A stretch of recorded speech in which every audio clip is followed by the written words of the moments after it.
একটা কাঁঠালকে, একটা কলা গাছকে দাঁড় করালে বিজেপি রেজাল্ট ভালো হতো, এমন লোককে দাঁড় করালো যেখানকার বিজেপি লোকগুলো ঘিটা করেছে, হেরে গেছে। আমার বাংলায় হিসেব কটা ছিল, আমি ঘনিষ্ঠ মহলে এটাই বলি, 10টা ছিল। বিজেপি বাংলায় ভালো দল করেছে, 12টা পেয়েছে। ডবল ডিজিটে যাবে কিনে নেওয়ার সন্দেহ ছিল। কেন যাবে বলুন তো, উত্তর দিন দেবে, কেন যাবে বিজেপি, কি করেছে?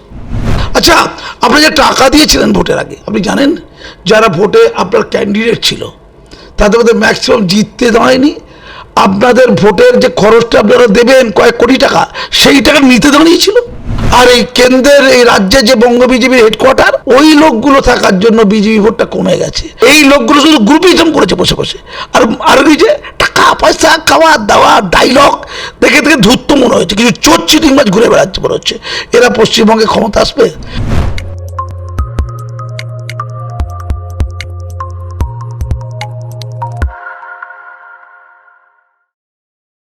এক্সিট পোলের রেজাল্টের একেবারে বিপরীত একটা রেজাল্ট, মানে বিজেপির এই বিপর্যয়ের কারণটা কি বলে আপনার মনে হচ্ছে?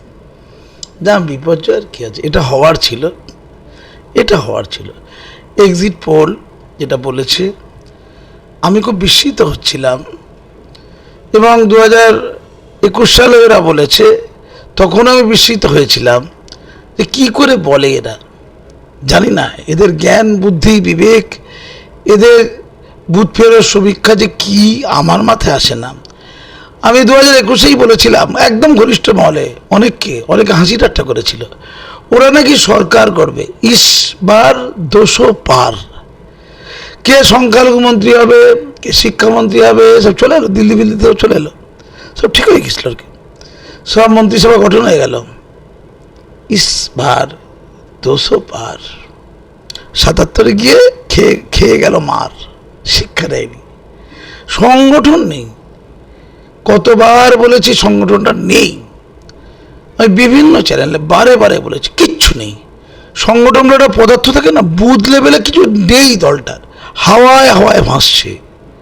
ভারত মাতা কি জয়, মোদি মোদি মোদি, জয় শ্রীরাম, এই তিনটের বাইরে কিচ্ছু নেই। এই তিনটি মাত্র আছে, আর কিচ্ছু নেই। আর মন্দিরে মন্দিরে যাওয়ার পুজো দাও, আর কর্মীদের কাজ হচ্ছে নেতারা আসবে তার সাথে সেলফি তোলো, আর কোনো কাজ নেই। আর কার কোথায় সোর্স আছে সেই সোর্সটা দেখাও। নাড্ডার যাদের সাথে সোর্স, অমিত শাহর সাথে সোর্স, মোদিজির সাথে সোর্স হচ্ছে কেন্দ্রে মোদি, রাজ্যে দিদি। হ্যাঁ, কেন্দ্রে প্রতিষ্ঠান বিরোধী ভোট পড়েছে, বুঝতে হবে। শুধু ধর্ম নিয়ে থাকলে হয় না, কিছু করতে হয়। অত ভয় আতঙ্ক দেখিয়ে কিচ্ছু হয় না, মানুষ ক্লান্ত হয়ে গেছে। কংগ্রেস চুপচাপ অপেক্ষা করছিল, INDI জোট চুপচাপ, তারা ওদের তো অত্যন্ত লো প্রোফাইলে ছিল, খেয়াল করে দেখুন, লো প্রোফাইলে ছিল। মানুষ কিন্তু ওদের প্রতি আবেগপ্রবণ হয়েছিল। কোথায়, খুব ঠান্ডা মাথায় বুঝুন, জনতা জনার্দন বলে না, ওরা কিন্তু চুপচাপ বুঝেছিল এগুলো ঠিক নয়, এটা প্রয়োজন নেই। ঠিক সেটা ভোটের ব্যালটে ওরা দেখিয়ে দিয়েছে, বুঝিয়ে দিয়েছে এটা হয় না। প্রতিষ্ঠান বিরোধী ভোট আমরা উত্তরপ্রদেশে দেখলাম, অ্যান্টি ভোট আর কি দেখলাম, অ্যান্টি ভোট। আবার আমরা উল্টোটা দেখেছি, আমরা চন্দ্রবাবু নাইডুর অন্ধ্রপ্রদেশ দেখেছি, আমরা উড়িষ্যা দেখেছি। বিজেপি কিন্তু ভালো দল করেছে, ইন্ডি ভালো দল করেছে। আপনাকে বুঝতে হবে সব জায়গায় খারাপ তা নয়, কিন্তু আমি বলছি পশ্চিমবঙ্গে আসবো, আপনি ওই জন্য অপেক্ষা করছেন, বুঝতে পারছেন। আমরা দেশটা ভ্রমণ করে নিই, তারপর আসছি। একজন আছে, খুব ভয় লাগে, নীতিশ কুমার, জামা বদলের মতো পার্টি বদল করে, তার সাথে দুটো লোকের কম্পেয়ার হয়। একটা হচ্ছে হুমায়ুন কবির, যে বিশ্ব রেকর্ড করেছে, নির্দল কংগ্রেস, তৃণমূল, আবার তৃণমূল থেকে আবার কংগ্রেস থেকে আবার তৃণমূল থেকে আবার বিজেপি থেকে আবার তৃণমূল, এবার গঙ্গায় ভাসিয়ে দিচ্ছে, ভাগীরথী চরে ভাসিয়ে দিচ্ছে। আর যে অর্জুন সিং, বিজেপি তৃণমূল থেকে বিজেপি থেকে আবার তৃণমূল, আবার বিজেপি। লোক ক্লান্ত হয়ে যাচ্ছে, ভালো লাগছে না সব। এই পাল্টি 100 পাল্টি, লোক নিতে পারছে না। তো পশ্চিমবঙ্গের রাজনীতি দিল্লি বুঝলো না। 21 সালে বিট্রে করেছে কারা? বঙ্গ বিজেপি বিট্রে করেছে। কাদের সাথে? দিল্লির সাথে। হ্যাঁ, ওরা উড়ে এসেছিল, জুড়ে বসেছিল, জানতো টপ টপ করে জিভ দিয়ে জল পড়ছিল, মন্ত্রী হবে, চুরি করে খাবে, ধান্দাবাজি করবে, নেতা হবে, মন্ত্রী হবে। ওরা এসেছিল, ওরা ফাঁসিয়েছিল বাংলার মানুষকে। কারণ বুথ লেভেলে কোনো সংগঠন ছিল না। টাকা দাও টিকিট নাও, এটা ছিল বিজেপির স্লোগান। টাকা দাও টিকিট নাও। প্রচুর লোক টাকা দিয়ে টিকিট নিতে অথবা ধান্দাবাজি করতে বিজেপিতে ছিল, তারা যথাসময় চলে গেছে। তারপরে বিজেপির যে কর্মী সমর্থক ছিল, বিপুল কর্মী সমর্থক, আমি তাদের কথা ভাবি শুধু। তারা তো ভালোবেসেছিল দলটিকে, তারা এই বাংলায় ভালোবেসেছিল দলটিকে, তারা বিপুল বার খেয়েছিল। শত শত ঘর বাড়ি জ্বলে পুড়ে ছারখার হয়ে গিয়েছিল, কত লোক মারা গিয়েছিল, কত দিন হাজার হাজার মানুষ তার বাড়িতে ঢুকতে পারেনি। আর বিজেপি নেতারা কোথায় ছিল? দিল্লি ছিল, ঠান্ডা ঘরে, মোবাইলটা ছিল সুইচ অফ।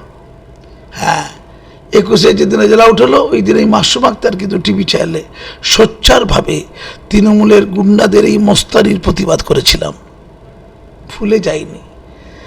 যারা তৃণমূল করে করে কমে খেতে চাইলো বিজেপি করে, তারা পালিয়ে গেল মানুষকে আশ্বস্ত করে, বড় বড় কথা বলে। আর আমরা যারা সিভিল সোসাইটির মানুষ, আমরা আওয়াজ করেছিলাম, আমরা পালাইনি, পাশেই ছিলাম। হ্যাঁ, বিজেপির পাশে নয়, আমরা ছিলাম প্রত্যেকটা অসহায়ের পাশে। সে হতে পারে আইএসএফ, সে হতে পারে কংগ্রেস, সে হতে পারে সিপিএম, সে হতে পারে বিজেপি, সে হতে পারে তৃণমূলের কোনো অসহায় গ্রুপের শিকার, অর্থাৎ গোষ্ঠীবাজির শিকার। আজকে যেমন দেখছেন কোচবিহারে হেরে যাবার পরেও, নীতিশ প্রামাণিক হেরে যাবার পরেও তৃণমূলের লোককে পিস্তল নিয়ে মারতে যাচ্ছে বিজেপি। অভিযোগ, জানি না আসলে কি, কত বড় উদ্ধত্ত, গণহারে তো মার খাবে। 21-এ সেই অভিজ্ঞতা আমার মনে আছে। আমি মাননীয়াকে বলছি, 29টা আসন পেয়েছেন, অকল্পনীয়। আপনিও বিশ্বাস করতেন না, আমি কিন্তু বিশ্বাস করতাম, আপনি বলছে বিশ্বাস করেননি। আমার যেন মনে হয়েছিল রেকর্ড খারাপ রেজাল্ট করবে বিজেপি, এটা আমার মনে হয়েছিল। অনেককে বলেছি এটা। আমি এক এক করে যদি ফোন ধরিয়ে দিই, তারা বলবে। প্রকাশ্যে আমি কোনো এস্টিমেট দিইনি কি কত পাবে। হ্যাঁ, মোদি দিল্লিতে ক্ষমতা আসবে, এটা আমি বলেছি যে যাই হোক মোদি ক্ষমতা আসবে। তবে মোদি ক্ষমতা এসেছে, আসার মতো আসেনি, তাকে ভাবতে হবে। এখানে কিন্তু একটা জয় হয়েছে, গণতন্ত্রের জয় হয়েছে। যদি বিপুল ভোট পেত, 400 পার, 400 পার কেউ পেতে পারে, তাদের সেন্সাসটা ভালো হতো, নিফটিটা ভালো হতো। শেয়ার বাজারে যে ধস নেমেছে, প্রচুর লোক সব শেয়ার বাজারে টাকা রেখেছিল। হ্যাঁ, আমি তো চ্যানেলে গিয়ে দেখতে পাচ্ছি কি রেখেছিল, তাদের একটু ক্ষতি হয়েছে। স্টেবল সরকার বলতে যেটা বোঝায় সেটা যেমন একটা ভালো দিক, ওর উল্টো দিক আছে, অগণতান্ত্রিক হয়ে যাওয়ার দিক। ওখানে গণতন্ত্রের জয় হয়েছে। হ্যাঁ, কাঁধে কাঁধ রেখে বিরোধীরাও কথা বলবে, চোখে চোখ রেখে কথা বলবে, এতে ভালো সরকার তৈরি হয়, দেশের মানুষের কল্যাণ হয়। একটা শাসন বিভাগ, বিচার বিভাগ এবং আইন বিভাগকে আলাদা করা হয়েছে কেন সংবিধানে? যাতে করে স্বৈরাচারী কেউ হয়ে উঠতে না পারে। যদি 1/3 ভোট কোনো রাজনৈতিক দল এককভাবে পেয়ে যায়, সমস্ত আইন সে পাশ করে দেবে। কিছু তো ভুল হয়ে যায় কখনো কখনো, আবার সঠিক আইন অনেক সময় পাশ করতে পারে না। হয়তো দেখা যাবে কিছু সঠিক আইন হয়তো পাশ করার পথে ছিল, সেটাও ক্ষতিগ্রস্ত হলো। আমি নেগেটিভটা বলছি, আমি শুধু বিজেপির কথা ভেবে বলছি না, সব দলের কথা ভেবে বলছি। এক বলিষ্ঠ মজবুত বিরোধী দল দরকার, বিরোধী শক্তি দরকার। 21 সাল, আবার চলে গেলাম 21 সালে। গৌরব, কান্না, চিৎকার, বিজেপির সেই নেতাগুলো যারা মন্ত্রী হওয়ার জন্য টপ টপ করে জিভ দিয়ে জল বেরোচ্ছিল, তারা এই ক্ষমতায় আসবে, তাদের চিনি, তাদের জানি, তারা সব পালিয়ে গিয়েছিল। সুইচটা কিন্তু অফ করে দিয়েছিল মোবাইলের। আবার লোকসভা ইলেকশনে 6 মাস আগে থেকে জল কামানোর সামনে শুয়ে পড়লো তারা, মোদিজিকে ছবি পড়াচ্ছে, অমিতজিকে সোর্স হচ্ছে না, সোর্স নাড্ডাজিকে ছবি পড়াচ্ছে, দেখো কি লড়ছি, দেখো আমি লড়ছি মাম্মি। জনগণ চাইনি, জনগণ হুগলিতে ওনাকে চাননি, জনগণ বাঁকুড়াতে ওনাকে চাননি, জনগণ কোচবিহারে ওনাকে চাননি চাননি চাননি, ঘেন্না করেছে। দেখেছিল পালিয়ে যাওয়াটা, দেখেছিল পালিয়ে যাওয়া কাকে বলে। একটা কাঁঠালকে, একটা কলা গাছকে দাঁড় করালে বিজেপি রেজাল্ট ভালো হতো। এমন লোককে দাঁড় করলো, পায়ে ধরেছিল পায়ে, এমন লোককে দাঁড় করালো যেখানকার বিজেপি লোকগুলো ঘিটা করেছে, হেরে গেছে, হেরে গেছে। হারার কথা ছিল। আমি বলেছিলাম কোটা, আমার বাংলায় হিসেব কটা ছিল, আমি ঘনিষ্ঠ মহলে এটাই বলি, 10টা ছিল। বিজেপি বাংলায় ভালো দল করেছে, 12টা পেয়েছে, 10টা 8টা থেকে 10টা, ডবল ডিজিটে যাবে কিনে নেওয়ার সন্দেহ ছিল। কেন যাবে বলুন তো, উত্তর দিন দেবে, কেন যাবে বিজেপি? কি করেছে, কি করেছে? যারা কর্মী তাদেরকে বসিয়ে দিয়েছে বাড়িতে। উলুবেড়িয়াতে যারা কর্মী, আমি উলুবেড়িয়া আমার ওটা জন্মস্থান, ওটা আমি ওখানকার ভূমিপুত্র, আমি ওখানকার পরিস্থিতি জানি। হাজার হাজার কর্মী যারা কাজ করেছিল 2021 সালে, মার খেয়েছে, তাদের পাশে কেউ থাকেনি, বসে গেছে তারা, তাদেরকে উজ্জীবিত করেনি। যারা যারা পাপি, ফাঁকিবাজ, নোংরা, তাদেরকে নেতা বানিয়ে দিয়েছে, ওদের মাথায় বসিয়ে দিয়েছে। কারণ তারা কাঠবাড়ি তৈরি দিতে পারে, মস্তারি করতে পারে, কাউকে খুশ করে দিতে পারে, খুশ করে দেওয়া। বলে বেড়িয়া কি করলো আমি দেখলাম, যে আকে দাঁড়ালে প্রচন্ডভাবে হারবে, প্রচন্ডভাবে হার যাকে বলে, এবং উপঢৌকন দিয়ে দেবে সাজদা আহমেদ। যাক, একটা অযোগ্য ক্যান্ডিডেট তুমি দাঁড়িয়েছো, আমার জয়লাভ সুনিশ্চিত, উপঢৌকন দেওয়া, আমি ধরে নিচ্ছি উপঢৌকন দেবে, অত্যন্ত খুশি হবে তৃণমূল এমন লোককে দাঁড় করে। এবং যারা কর্মী বসে গিয়েছে তাদেরকে চাঙ্গা করবে, সেই তারা আরো বসে গেল, 100% হাত সুনিশ্চিত করেছে।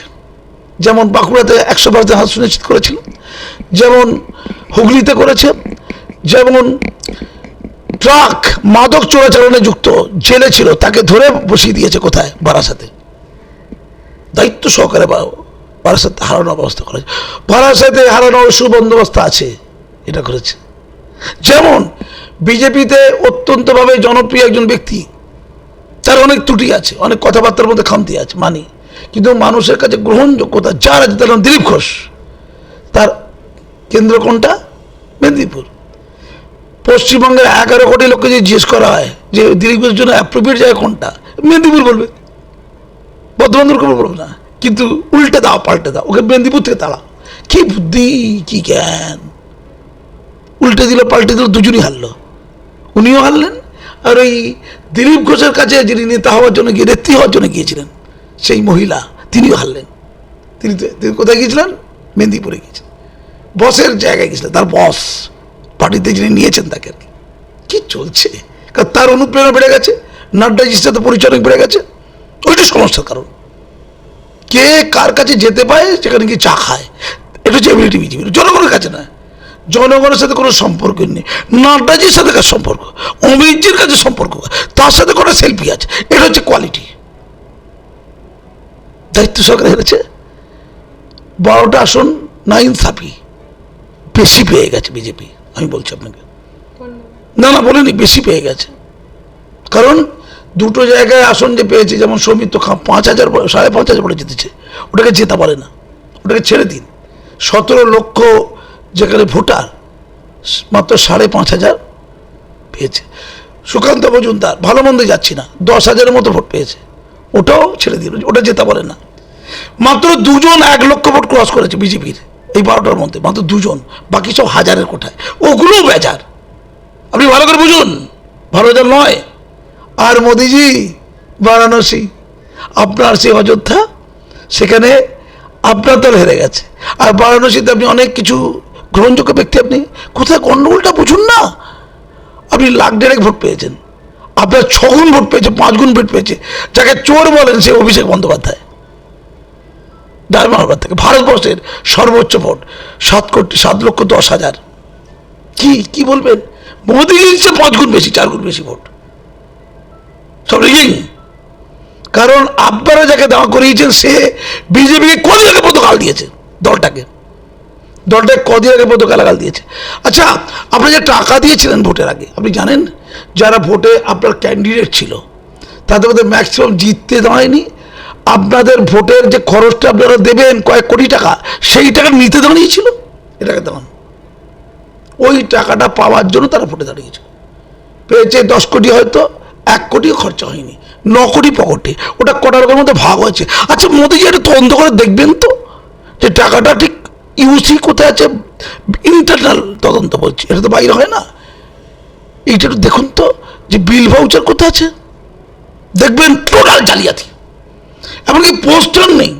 বিজেপি প্রত্যেক দল, তৃণমূলের চেয়ে পোস্টার কম, সিপিএমের চেয়ে পোস্টার কম। বিজেপির পোস্টার, আমি কলকাতা শহরের কথা বলছি, আমি কেন্দ্রের নামটা আর বললাম না, পোস্টার দেওয়ার লিখন নেই।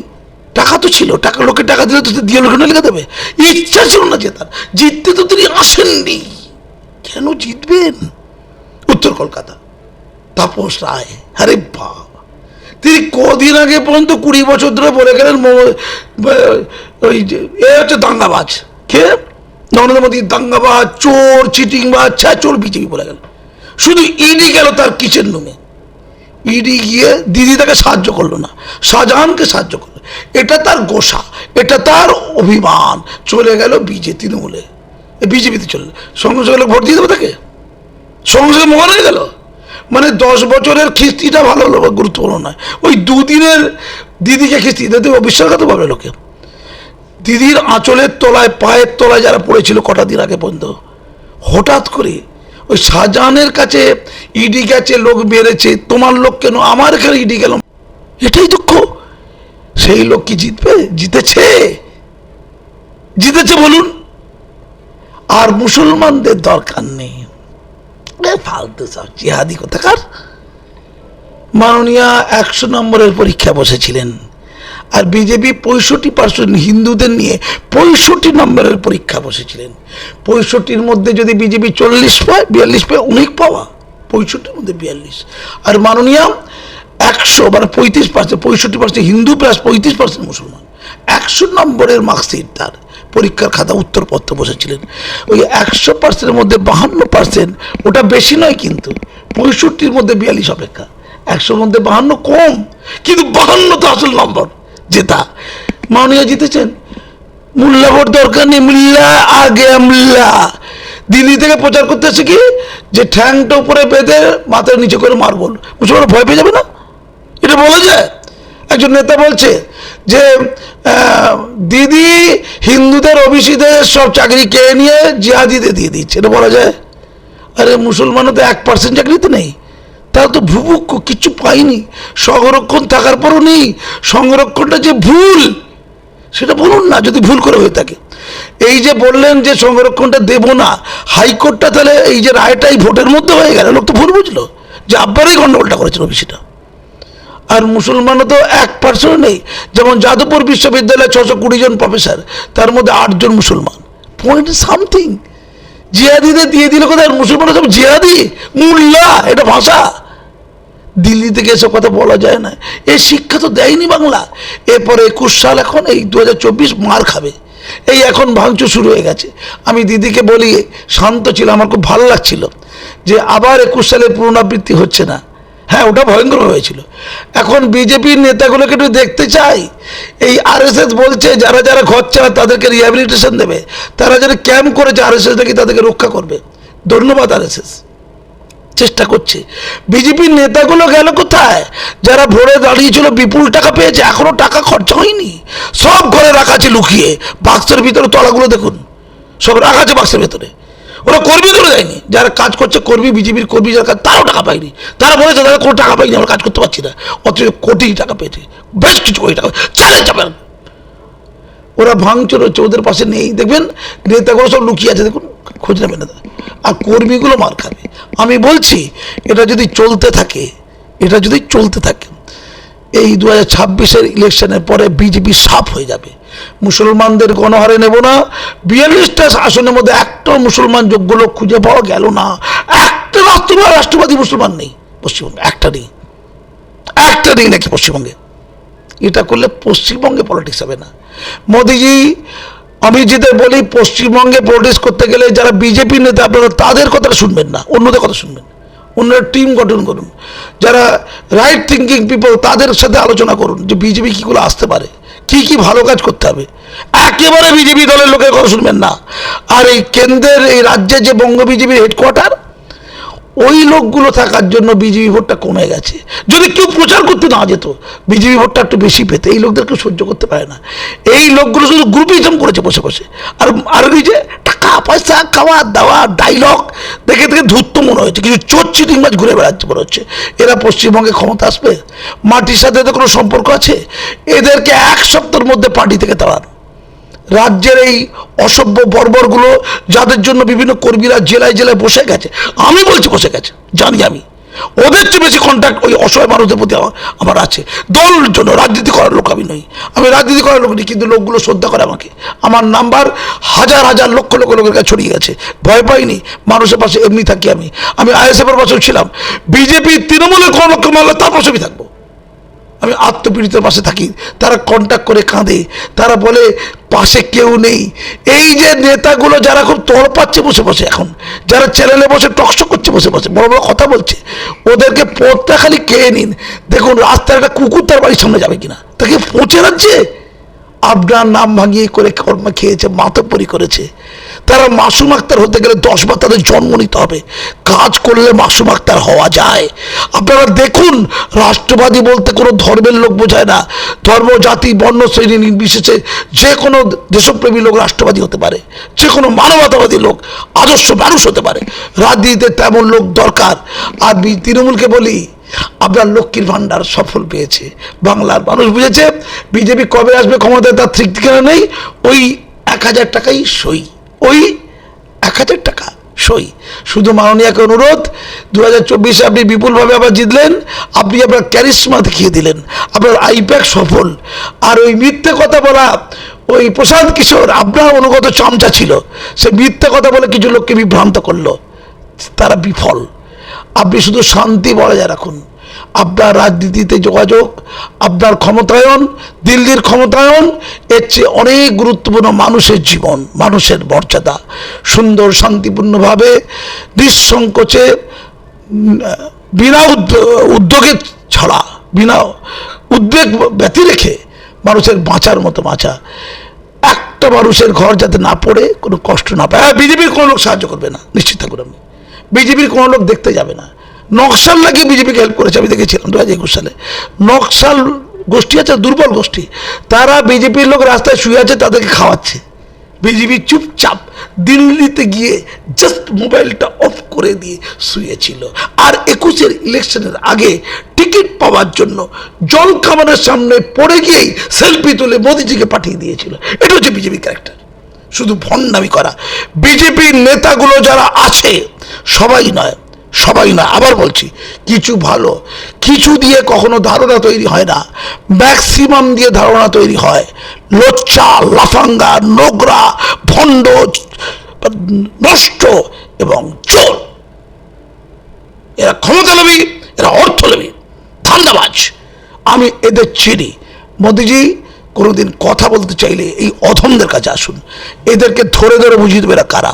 এবং এই লোকসভা ইলেকশনে যে টাকা পয়সা কেন্দ্র সরকারের পক্ষ থেকে, অর্থাৎ মোদিজিদের পক্ষ থেকে বিভিন্ন ক্যান্ডিডেটদের দেওয়া হয়েছে, সেই টাকা পয়সাগুলো ঠিক কোথায় কোথায় গেছে, কার পকেটে গেছে, কিভাবে গেছে, এটা তদন্ত হোক। কারণ আপনাকে ভোটে এরা জেতাতে চায়নি, এরা ধান্দাবাজির ভোটটা জেতাতে চেয়েছে এবং পকেট ভর্তি করতে চেয়েছে।